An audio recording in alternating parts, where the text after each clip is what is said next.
barnaamijka xog iyo xaqiiqo daawadayaal waxaanu idinkula wadaagi doonaa xogta daahsoon xaaladda taagan iyo xaqiiqada dhabta ah halka ay Soomaaliland ka timi halka ay u socoto iyo halka ay marayso xaaladeedu. haddaba barnaamijkan oo taabanaya dhinacyo badan aanuna ku cabiri doono dareenka bulshada toddobaadkiina hal mar idinla wadaagi doono. toddobaadkani waxaanu kaga hadli doonaa waa kuma Korneel Siciid Cawil Jaamac Caare, maxay tahay jabhadda maleeshiya beeleedka ee uu hogaamiyo, yaa ka dambeeya in jabhadaasi la aasaaso, ulajeedka loola jeedaa muxuu yahay, haddiiba sidaasi loola jeedo bulshadu maxay ku og tahay qarashaadka ugu badan ay ku bixiyaan shakhsiyaad ku duulan nabadda iyo goonu istaagga Soomaaliland, qaarkoodna ay ku dhex nool yihiin isla Soomaaliland.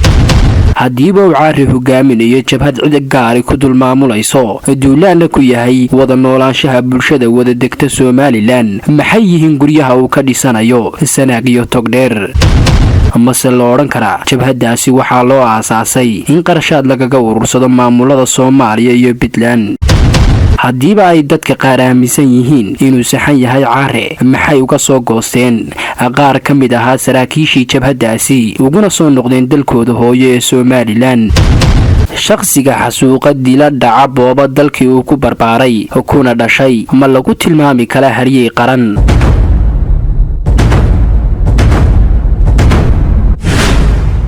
dalkani soo kobcaya ee Soomaaliland sida ay dhigayaan qawaamiimta iyo xeerarka u yaala kuna xusan dastuurka qaranka Soomaaliland, sheegayaana shakhsigii faldambiyeed cad ka gala Soomaaliland iyo bulshada ku dhaqan la soo taagi doono maxkamad laguna qaadi doono faldambiyeedka uu geystay. haddaba maxay yihiin madax dhaqameedka ka soo jeeda beesha uu hogaamiyo Korneel Siciid Cawil Jaamac Caare ee tiraba dhowr jeer madaxweynaha Soomaaliland Muuse Biixi Cabdi ka codsaday inuu cafiyo Korneel Caare una soo celiyo shaqadii uu hayay ciidanka qaranka Soomaaliland haddii uu awoodana madaxweynuhu dalacsiiyo? haddaba madaxweyne Muuse Biixi Cabdi arrintaasi ma ka aqbalay madax dhaqameedka? haddiiba uu ka aqbalay madaxweynuhu arrintaasi, ma la odhan karaa taasi waxa ay waddo u furtay shakhsi walba oo faldambiyeed muuqda ka gala Soomaaliland?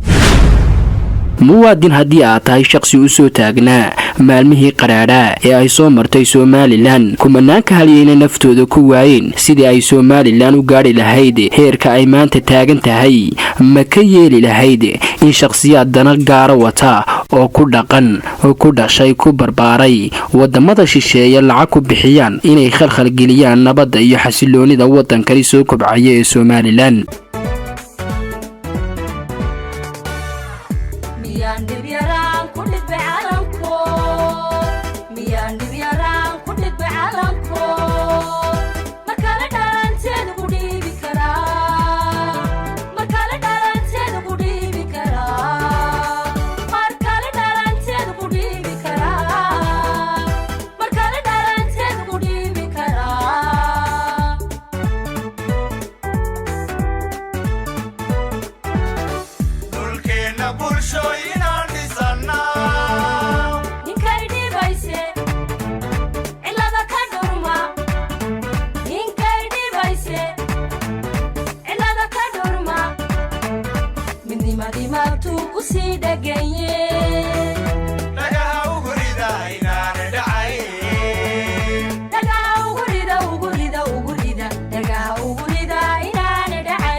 barnaamijka xog iyo xaqiiqo si aad u ogaato xogta daahsoon xaaladda taagan iyo xaqiiqada dhabta ah, ra'yigaaga xorta ahna u dhiibato toddobaad walba nala soco. toddobaadka soo socdana filo barnaamijkan oo dhammaystiran iyo fikirka bulshada ku wada nool Soomaaliland.